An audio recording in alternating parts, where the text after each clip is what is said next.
Welcome to the Slop Farm. Enjoy the video. You start by confirming your iPhone supports live photos and lock screen animation.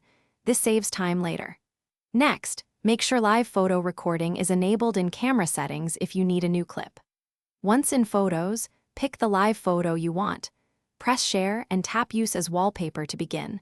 This switches you directly to the wallpaper editor so you can position and preview the live motion without extra steps. Now you position and enable the live motion. Drag the image to frame what matters and pinch to zoom for the perfect crop. Composition matters because the lock screen crops differently. Make sure the live photo icon is active so the animation will play.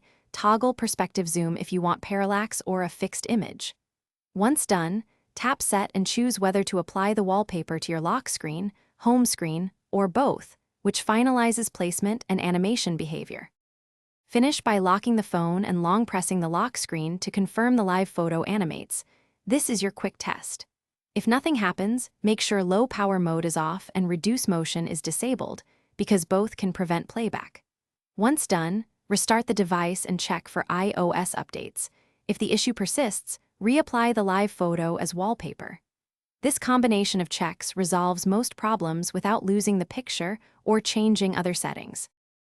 Thanks for watching. Consider subscribing if we helped you today.